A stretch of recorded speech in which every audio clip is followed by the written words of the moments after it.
পৃথিবী মাত্র ২০ কিলোমিটার ব্যাসের একটি নক্ষত্রের ভর নাকি সূর্যের চেয়েও বেশি? এটা কি সত্যি? হ্যাঁ চাঁদ, এটা সত্যি। সেই ভয়ঙ্কর নক্ষত্রের নাম ম্যাগনেটার। ম্যাগনেটার হলো তুলনামূলকভাবে বিরল এক ধরনের নিউট্রন নক্ষত্র। আজ আমি তোমাকে বলবো কেন বিজ্ঞানীরা এটিকে মহাবিশ্বের সবচেয়ে ভয়ঙ্কর নক্ষত্রগুলোর একটি বলে মনে করেন। যেসব নক্ষত্রের প্রাথমিক ভর সূর্যের চেয়ে প্রায় ৮ থেকে ৩০ গুণ বা তারও বেশি, তাদের কিছু নক্ষত্র জীবনের শেষে সুপারনোভা হয়ে বিস্ফোরিত হয়।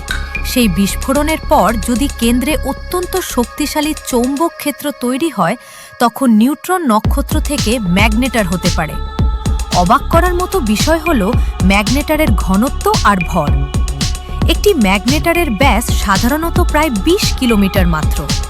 ভাবতে অবাক লাগলেও প্রায় ১৩,৯৩,০০০ কিলোমিটার ব্যাসের সূর্যের মতো একটি নক্ষত্রের চেয়েও প্রায় দ্বিগুণ ভর গাদাগাদি করে আটকে আছে মাত্র ২০ কিলোমিটার ব্যাসের একটি ম্যাগনেটারের মধ্যে।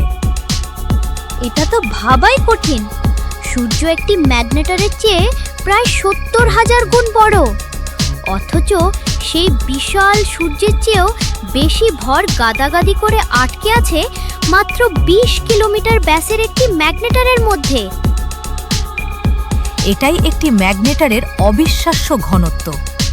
সূর্যের ভর প্রায় ২ ননিলিয়ন কিলোগ্রাম, অর্থাৎ ২-এর পরে ৩০টি শূন্য। আর একটি ম্যাগনেটারের ভর হতে পারে প্রায় ৪ ননিলিয়ন কিলোগ্রাম, অর্থাৎ ৪-এর পরে ৩০টি শূন্য কিলোগ্রাম।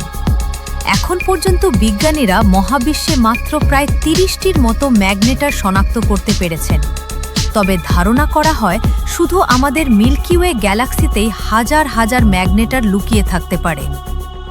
মহাকাশের এমন আরও রহস্য জানতে চ্যানেলটি সাবস্ক্রাইব করুন।